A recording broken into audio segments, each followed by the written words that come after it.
S, ಅತ್ಯಂತ ಹಿಂದುಳಿದ ಸಮಾಜವಾದ ಉಪ್ಪಾರ ಸಮಾಜದವರು ಕೊಟ್ಟ ಮಾತನ್ನ ತಪ್ಪುವುದಿಲ್ಲ. ಈ ಜನಾಂಗ ನನ್ನ ಹಾಗೂ ಕಾಂಗ್ರೆಸ್ ಬೆಂಬಲಕ್ಕೆ ಸದಾ ನಿಂತಿದ್ದು, ನಾನು ಮತ್ತು ನಮ್ಮ ಸರ್ಕಾರ ಅವರ ಜೊತೆ ಸದಾ ಇರುತ್ತೇವೆ.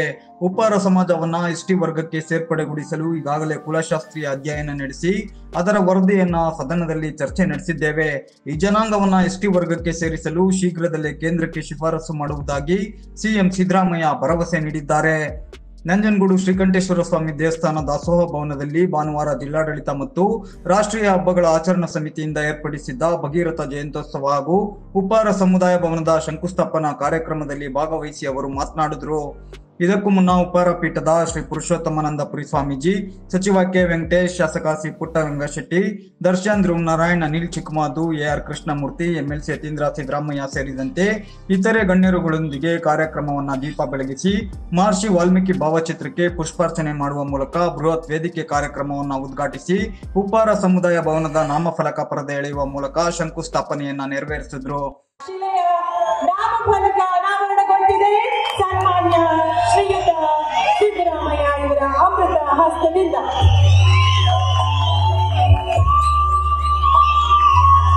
ಮಾನ್ಯ ಮುಖ್ಯಮಂತ್ರಿಗಳಾದಿಯಾಗಿ ಪರಮ ಪೂಜ್ಯ ಶ್ರೀಗಳು ಹಾಗೂ ವೇದಿಕೆಯ ಎಲ್ಲ ಗಣ್ಯರು ಸೇರಿ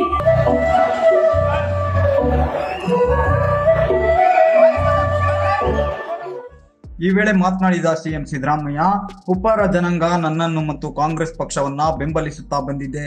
ಈ ಜನಾಂಗ ಕೊಟ್ಟ ಮಾತನ್ನ ಯಾವತ್ತೂ ತಪ್ಪುವುದಿಲ್ಲ. ಆದರೆ ಈ ಸಮಾಜದಲ್ಲಿ ಸಾಕಷ್ಟು ಜನ ಬಡವರಿದ್ದಾರೆ. ಈ ಜನಾಂಗವನ್ನ ಸಮಾಜದ ಮುಖ್ಯವಾಹಿನಿಗೆ ತರಲು ನಮ್ಮ ಸರ್ಕಾರ ಪ್ರಯತ್ನ ನಡೆಸ್ತಾ ಇದೆ. ಇವತ್ತು ಸಮುದಾಯ ಭವನದ ಶಂಕುಸ್ಥಾಪನೆ ಮಾಡಿದ್ದೇವೆ. ಉಪ್ಪಾರ ಜನಾಂಗದವರು ಮಕ್ಕಳಿಗೆ ಉತ್ತಮ ಶಿಕ್ಷಣ ನೀಡುವತ್ತ ಗಮನ ಹರಿಸಬೇಕಿದೆ. ಈ ಜನಾಂಗವನ್ನ ಎಸ್ಟಿ ವರ್ಗಕ್ಕೆ ಸೇರಿಸುವಂತೆ ಕೇಂದ್ರಕ್ಕೆ ಶೀಘ್ರದಲ್ಲೇ ಶಿಫಾರಸು ಮಾಡುವುದಾಗಿ ಭರವಸೆ ನೀಡಿ ಸರ್ಕಾರದ ಗ್ಯಾರಂಟಿ ಯೋಜನೆ, ಉಪ್ಪಾರ ಜನಾಂಗದ ಪ್ರಸ್ತುತ ಸ್ಥಿತಿಗತಿಗಳ ಬಗ್ಗೆ ವಿವರಿಸಿದ್ರು.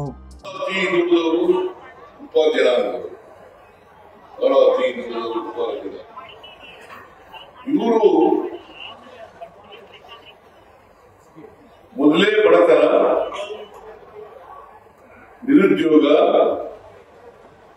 ಸಾಮಾಜಿಕವಾಗಿ ಸ್ವಾವಲಂಬನೆ ಇಲ್ಲಿರ್ತಕ್ಕಂಥವರು, ಈ ವರ್ಗದ ಜನ ಶಿಕ್ಷಣ ಇಲ್ಲಿರೋದ್ರಿಂದ ಅತಿ ಹಿಂದುಳಿದಲಿಕ್ಕೆ ಕಾರಣ ಆಗಿದೆ. ಅದಕ್ಕೆ ಸ್ವಾಮೀಜಿಯವರು ಹೇಳಿದ್ರು, ಬಾಬಾ ಸಾಹೇಬ್ ಅಂಬೇಡ್ಕರ್ ಅವರು ಬಹಳ ಸ್ಪಷ್ಟವಾಗಿ ಹೇಳಿದ್ದಾರೆ, 3 ಮಂತ್ರಗಳನ್ನ ಅತಿ ಹಿಂದುಳಿದವರು ಯಾರ್ಯಾರು ಸೂತ್ರ ವರ್ಗದ ಜನ ಇದ್ದಾರೆ ಎಲ್ಲರಿಗೂ ಕೂಡ 3 ಮಂತ್ರಗಳನ್ನ ಹೇಳಿಕೊಂಡಿದ್ದಾರೆ. ಒಂದು, ಶಿಕ್ಷಣ ಆಗಬೇಕು. ಎರಡನೇದು, ಸಂಘಟನೆ ಆಗಬೇಕು. ಮೂರನೇದು, ಹೋರಾಟ ಆಗಬೇಕು. ಶಿಕ್ಷಣ, ಸಂಘಟನೆ, ಹೋರಾಟ, ಇವು 3 ನಾವು ಅಳವಡಿಸ್ಕೊಂಡು ಹೋದ್ರೆ ನಾವು ಮೇಲೆ ಬರಲಿಕ್ಕೆ ಸಾಧ್ಯ ಆಗಲ್ಲ. ಈಗ ನಾನು ಮುಖ್ಯಮಂತ್ರಿ ಆದ್ಮೇಲೆ 2003-18 ಮುಖ್ಯಮಂತ್ರಿ ಆದ್ಮೇಲೆ ಈ ಭಗೀರಥ ಜಯಂತಿಯನ್ನು ಆಚರಣೆ ಮಾಡತಕ್ಕಂಥದ್ದನ್ನು ಪ್ರಾರಂಭ ಮಾಡಿದೆ. ಶಾಸ್ತ್ರ ಅಧ್ಯಯನ ಮಾಡಿಸಿ ರಿಪೋರ್ಟ್ ಕೂಡ ಬಂದಿದೆ. ಅದು ಕ್ಯಾಬಿನೆಟ್ ತಗೊಂಡು ಚರ್ಚೆ ಮಾಡಿ ಕೇಂದ್ರ ಸರ್ಕಾರಕ್ಕೆ ಶಿಫಾರಸು ಮಾಡತಕ್ಕಂಥ ಕೆಲಸವನ್ನು ಮಾಡ್ತೇವೆ.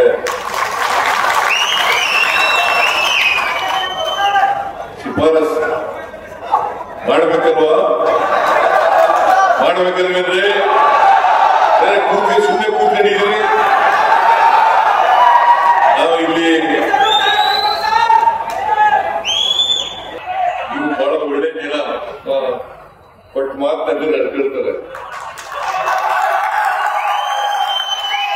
ನಾನು 3 ಸಾರಿ ವರ್ಣಾ ಕ್ಷೇತ್ರದಲ್ಲಿ ಗೆದ್ದಿದ್ದೀನಿ.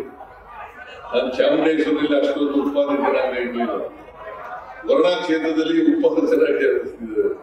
ನಂಜನಗೂಡು ಕ್ಷೇತ್ರದಲ್ಲಿ ಜಾಸ್ತಿ ಇದ್ದಾರೆ. ಆಮೇಲೆ ಚಾಮರಾಜನಗರ ಕ್ಷೇತ್ರದಲ್ಲಿ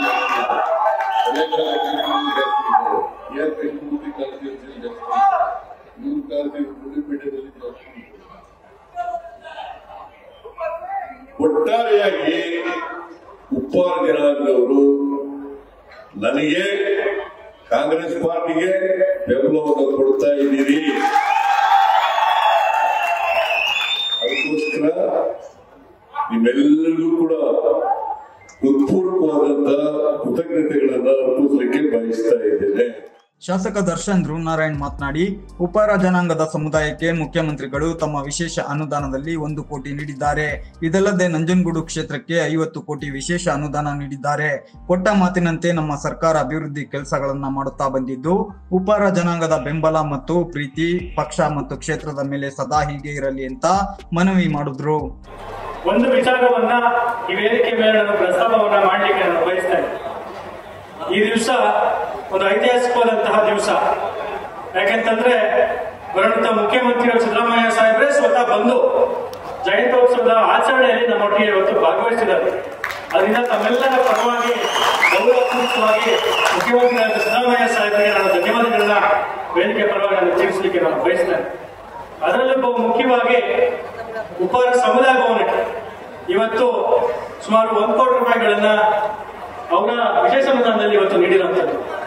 ಜೊತೆಗೆ ನಮ್ಮ ತಾಲೂಕಿಗೆ ಈ ವರ್ಷದಲ್ಲಿ 2025-26ನೇ ಸಾಲಿನ ವಿಶೇಷ ಅನುದಾನದಲ್ಲಿ ಈ ಅಭಿವೃದ್ಧಿಗೆ ಮೀಸಲಿರುವಂತಹ ಅನುದಾನದಲ್ಲಿ ಸುಮಾರು 50 ಕೋಟಿಗಳನ್ನ ನಮಗೆ ನೀಡಿ, ಆ ಒಂದು 50 ಕೋಟಿಯಲ್ಲಿ ಪ್ರತ್ಯೇಕವಾಗಿ 1 ಕೋಟಿ ರೂಪಾಯಿಗಳನ್ನ ಉಪ್ಪಾರ ಸಮುದಾಯ ಭವನಕ್ಕೆ ನಾವು ಮೀಸಲಿಟ್ಟು ತಮಗೆ ನೀಡಿದ್ದೇವೆ.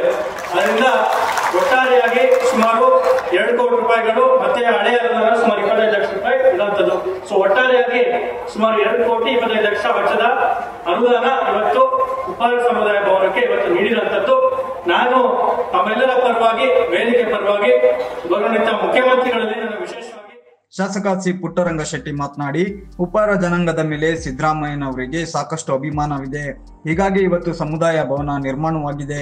ಇದು ಖುಷಿಯ ವಿಚಾರವಾಗಿದ್ದು, ಮುಂದಿನ ದಿನಗಳಲ್ಲಿ ನಿಗಮ ಮಂಡಳಿಗಳಿಗೆ ಉಪ್ಪಾರ ಜನಾಂಗದವರಿಗೆ ಅವಕಾಶ ಮಾಡಿಕೊಡುವಂತೆ ಮನವಿ ಮಾಡಿದ್ರು. ಇನ್ನು ದಾಯಾದಿಗಳ ನಡುವೆ ನಡೆದ ವೈಮನಸ್ಸಿನಿಂದ ನಮ್ಮ ಜನಾಂಗಕ್ಕೆ ಮಹದೇಶ್ವರ ಬೆಟ್ಟದಲ್ಲಿ ಪೂಜೆಗೆ ಅವಕಾಶ ನೀಡ್ತಾ ಇಲ್ಲ. ಈ ಬಗ್ಗೆ ಮುಖ್ಯಮಂತ್ರಿಗಳು ಗಮನ ಹರಿಸಿ ಸಮಸ್ಯೆಗೆ ಪರಿಹಾರ ಒದಗಿಸುವಂತೆ ಮನವಿ ಮಾಡಿದ್ರು. ನಮ್ಮ ದಾಯಾದಿಗಳಿಂದಂತ ಘಟನೆ ಅದನ್ನೇ ದೊಡ್ಡದು ಮಾಡ್ಕೊಂಡು ಇವತ್ತು ನಮಗೆ ಇವತ್ತು ಹೆಣ್ಣು ಸೇವೆಗಳು ಕೊಡ್ತಾ ಇಲ್ಲ. ಹಲವಾರು ಬಾರಿ ಹೇಳಿದ್ದೀನಿ ಅಂತ ದಯಮಾಡಿ ಸೇವೆಯನ್ನ ನಾವು ಮಾಡಿಕೊಡ್ಬೇಕು. ಯಾಕಂದ್ರೆ ನಮ್ಮ ಪುರಾತನ ಕಾಲದಲ್ಲೂ ಮಹದೇಶ್ವರ ರಾಮವ್ವ ಭಕ್ತರಾಗಿ ಪಡ್ಕೊಂಡಂತ ಒಂದು ಕಾರ್ಯಕ್ರಮ ಅವರು ಭಕ್ತಿತ್ವವನ್ನು ಒಪ್ಪಿ ತಗೊಂಡೋಗಿ ಹೆಣ್ಣು ಸೇವೆಯನ್ನು ಮಾಡ್ತಾ ಇದ್ದ. ಇವತ್ತು ಅದು ನಮ್ಮ ಸಾಹಿತ್ಯಗಳಿಗೆ ಕೊಡಬೇಕಿನ ನಮಗಾಗಿ ಆಡಳಿತವಾಗಿ ನಡೆದಂಥದ್ದಲ್ಲ. ಬೇರೆ ಬಾರಿ ಬೆಳೆಗೆ ಇಟ್ಕೊಂಡು ನಮ್ಗೆ ಅನ್ಯಾಯ ಆಗ್ತದೆ. ದಯಮಾಡಿ ನಮ್ಮಿಂದ ಆಗಬೇಕು. ಮನೆ ಮಹಾದೇಶ್ವರನ ಒಂದು ಸೇವೆ ಮಾಡ್ತಕ್ಕಂಥ ಭಾಗ್ಯ ನಮ್ಗೆ ದೊರಕಬೇಕು. ಹೆಚ್ಚು ಮಲೆ ಮಹಾದೇಶ್ವರ ಭಕ್ತರು ಹೋಗ್ತಕ್ಕಂಥದ್ದು ನಮ್ಮ ಉಪ್ಪಾರ ಯಾಕಂದ್ರೆ ಸಮೀಕ್ಷೆ ನಡೆಸ್ಕೊಂಡು ನೋಡಿ ಹಾಗೆ ನಾವು ದಯವಿಟ್ಟು ಅದನ್ನು ಮಾಡಿಕೊಡ್ಬೇಕು. ಎಂಎಲ್ಸಿ ಯತೀಂದ್ರ ಸಿದ್ದರಾಮಯ್ಯ ಪ್ರಾಸ್ತಾವಿಕ ಮಾತುಗಳನ್ನಾಡಿದ್ರೆ, ಉಪ್ಪಾರ ಪೀಠದ ಶ್ರೀ ಪುರುಷೋತ್ತಮಾನಂದಪುರಿ ಸ್ವಾಮೀಜಿ ಆಶೀರ್ವಚನ ನೀಡಿದ್ರು. ಸಮುದಾಯ ಅಂತ ಹೇಳಿ 2 ವರ್ಷಗಳಲ್ಲಿ ಸುಮಾರು 34 ಕೋಟಿ 24 ಲಕ್ಷಗಳನ್ನ ಸರ್ಕಾರ ವತಿಯಿಂದ ವೆಚ್ಚ ಮಾಡಿದ್ದೀವಿ. ಸೊ ಹಾಗಾಗಿ ಉಪ್ಪಾರ ಜನಾಂಗದ ಅಭಿವೃದ್ಧಿ ನಾವು ಯಾವತ್ತೂ ಕೂಡ ಒತ್ತು ಕೊಟ್ಟಿದ್ದೀವಿ. ಮತ್ತು ನಮ್ಮ ತಾಲೂಕಿನಲ್ಲೂ ಕೂಡ ಒಂದು ಸಮುದಾಯ ಭವನ ಮಾಡಬೇಕು ಅಂತ ಹೇಳಿ ಜನಾಂಗದವರು ಯಾವತ್ತೂ ಕೂಡ ಬೇಡಿಕೆ ಇಟ್ಟಿದ್ರು. ಕಳೆದ ಬಾರಿ ನಮ್ಮ ಸರ್ಕಾರ ಇದ್ದಾಗ 2017-18ರಲ್ಲಿ ಮುಖ್ಯಮಂತ್ರಿಗಳು ಸಿದ್ದರಾಮಯ್ಯ ಅವರಿದ್ರು. ಆಗ್ಲೇ 25 ಲಕ್ಷದ ಉಪಾಸನೆಗೆ ಬಿಡುಗಡೆ ಮಾಡಿಕೊಟ್ಟಿದ್ರು. ಆ 25 ಲಕ್ಷ ಬಳಕೆ ಮಾಡಿ ಆಗಿ ಹೋಗ್ಬಿಟ್ಟು ಆ 25 ಲಕ್ಷ ಜೊತೆಗೆ ಈಗ ಉಪಾಸ ಸಮುದಾಯ ಭವನಕ್ಕೆ 2 ಕೋಟಿಗಳಷ್ಟು ನಾವು ಹಣ ಮಂಜೂರು ಮಾಡಿಸ್ಕೊಟ್ಟಿದ್ದೇವೆ. ಮುಖ್ಯಮಂತ್ರಿಯವರು ಆನಂತರದಲ್ಲಿ ಬ್ರಿಟಿಷ್ನವರು ಈಸ್ಟ್ ಇಂಡಿಯಾ ಕಂಪನಿ ಸ್ಥಾಪನೆ ಮಾಡಿ ಈ ಉಪ್ಪಿನ ಉದ್ಯಮವನ್ನು ನಿಷೇಧ ಮಾಡಿದ ಮೇಲೆ ವೃತ್ತಿಯನ್ನ ಕಳ್ಕೊಂಡ ಸಮಾಜ ಬೇರೆ ಬೇರೆ ವೃತ್ತಿಗಳನ್ನ ಅವಲಂಬಿಸಿಕೊಳ್ತಾರೆ. ಮನೆ ಕಟ್ಟುವಂತಹದ್ದು, ಕೆರೆ ಕಟ್ಟಿಗಳನ್ನ ಕಟ್ಟುವಂತಹದ್ದು, ಹಾಗೆ ಕಲ್ಲು ಕೆಲಸ, ಮಣ್ಣು ಕೆಲಸ, ಕೂಲಿ ಕಾರ್ಮಿಕರವಾಗಿ ಜೀವನವನ್ನು ನಡೆಸ್ತಾ ಇದೆ. ಈ ಎಲ್ಲವುಗಳ ಫಲವಾಗಿ ಸಮಾಜದಲ್ಲಿ ಏನಾಗಿದೆ ಅಂದ್ರೆ, ಒಂದ್ ಕಡೆ ಶಿಕ್ಷಣ ಇಲ್ಲ, ಇನ್ನೊಂದ್ ಕಡೆ ಬಡತನ ಇದೆ. ಇವುಗಳೆಲ್ಲಗಳ ಮಧ್ಯದಲ್ಲಿ ಮೌಢ್ಯತೆ, ದುಂದುವೆಚ್ಚಗಳಿಂದಾಗಿ ಈ ಸಮಾಜ ತುಂಬಾ ಹಿಂದುಳಿದ ಸಮಾಜವಾಗಿದೆ. ಈ ಸಮಾಜ ರೀತಿಯಲ್ಲಿ ಹಲವಾರು ಸಮಾಜಗಳು ಇವತ್ತು ನಮ್ಮ ಕಣ್ಣ ಮುಂದಿದ್ದಾವೆ. ಇವೆಲ್ಲ ಪರಿಹಾರ ಏನು? ಈಗಾಗಲೇ ಸಿದ್ದರಾಮಯ್ಯನವರು ನಮ್ಮ ಸಮಾಜದ ಹಲವಾರು ಸಮಾರಂಭಗಳಲ್ಲಿ ಬಂದು ಅವರು ಈಗಾಗಲೇ ನಮಗೆ ಸಾಕಷ್ಟು ವಿಚಾರಗಳನ್ನು ತಿಳಿಸಿಕೊಟ್ಟಿದ್ದಾರೆ. ಇದಕ್ಕೆ ಪರಿಹಾರ ಅಂದ್ರೆ ನಾವೇ ಕಂಡುಕೊಳ್ಬೇಕು. ಮಕ್ಕಳಿಗೆ ಶಿಕ್ಷಣವನ್ನ ಕೊಡಬೇಕು. ಶಿಕ್ಷಣವೇ ಮಂತ್ರವಾಗಬೇಕು. ಹಾಗೆ ಬಾಬಾ ಸಾಹೇಬ್ ಅಂಬೇಡ್ಕರ್ ಅವರು ಹೇಳಿದಂತ ಮಾತು ಶಿಕ್ಷಣ, ಸಂಘಟನೆ, ಹೋರಾಟ. ಶಿಕ್ಷಣವನ್ನು ಎಲ್ಲ ಪಡೆದು ವೇದಿಕೆಯಲ್ಲಿ ಕಾಂಗ್ರೆಸ್ ಕಾರ್ಯಕರ್ತರು, ಅಭಿಮಾನಿಗಳು ಮತ್ತು ಬೆಂಬಲಿಗರಿಂದ ಮುಖ್ಯಮಂತ್ರಿ ಸಿದ್ದರಾಮಯ್ಯನವರಿಗೆ ಬೃಹತ್ ಹೂವಿನ ಹಾರ ಹಾಕಿ ಅಭಿನಂದಿಸಲಾಯಿತು. ಮುಖ್ಯ ಅತಿಥಿಗಳಾಗಿ ಆಗಮಿಸಿದ್ದ ಸಚಿವ ಕೆ ವೆಂಕಟೇಶ್, ಸಿ ಪುಟ್ಟರಂಗಶೆಟ್ಟಿ, ಶಾಸಕ ದರ್ಶನ್ ನಾರಾಯಣ್, ಸ್ವಾಮೀಜಿ ಸೇರಿದಂತೆ ವೇದಿಕೆ ಮೇಲಿನ ಎಲ್ಲ ಗಣ್ಯರುಗಳಿಗೂ ಈ ಸಂದರ್ಭ ಅಭಿನಂದಿಸಿ ಗೌರವಿಸಲಾಯಿತು. ಕಾರ್ಯಕ್ರಮದಲ್ಲಿ ನಗರಸಭೆ ಅಧ್ಯಕ್ಷ ಶ್ರೀಕಂಠ ಸ್ವಾಮಿ, ವಿಧಾನ ಪರಿಷತ್ ಸದಸ್ಯ ತಿಮ್ಮಯ್ಯ, ಮಾಜಿ ಶಾಸಕ ಕಳಲೆ ಕೇಶವಮೂರ್ತಿ, ಗ್ಯಾರಂಟಿ ಯೋಜನೆಗಳ ಅನುಷ್ಠಾನ ಸಮಿತಿ ಅಧ್ಯಕ್ಷ ಮಾರುತಿ, ಜಿಲ್ಲಾಧಿಕಾರಿ ಲಕ್ಷ್ಮೀಕಾಂತ್ ರೆಡ್ಡಿ, ತಹಸೀಲ್ದಾರ್ ಶಿವಕುಮಾರ್ ಕಾಸ್ನೂರು, ಕಾಡಾ ಅಧ್ಯಕ್ಷ ಮರಿಸ್ವಾಮಿ, ರಾಜ್ಯ ವಾಲ್ಮೀಕಿ ನಿಗಮದ ಮಾಜಿ ಅಧ್ಯಕ್ಷ S C Basavaraju, block Congress ಅಧ್ಯಕ್ಷ ಸಿಎಂ ಶಂಕರ್, ಉಪ್ಪಾರ ಜನಾಂಗದ ಮೈಸೂರು ಜಿಲ್ಲಾಧ್ಯಕ್ಷ ಕರಳ್ಪುರ ನಾಗರಾಜು, ತಾಲೂಕು ಪಂಚಾಯಿತಿ ಮಾಜಿ ಸದಸ್ಯ ಮೂಗಶೆಟ್ಟಿ, ಇಒ ಜೆರಾಲ್ಡ್ ರಾಜೇಶ್ ಸೇರಿದಂತೆ ಉಪ್ಪಾರ ಜನಾಂಗದ ಇನ್ನಿತರೆ ಮುಖಂಡರು ಮತ್ತು ಅಧಿಕಾರಿಗಳೊಂದಿಗೆ ವಿವಿಧೆಡೆಗಳಿಂದ ಆಗಮಿಸಿದ್ದ ಉಪ್ಪಾರ ಜನಾಂಗದ ಸಾವಿರಾರು ಜನ ಭಾಗವಹಿಸಿದ್ದರು.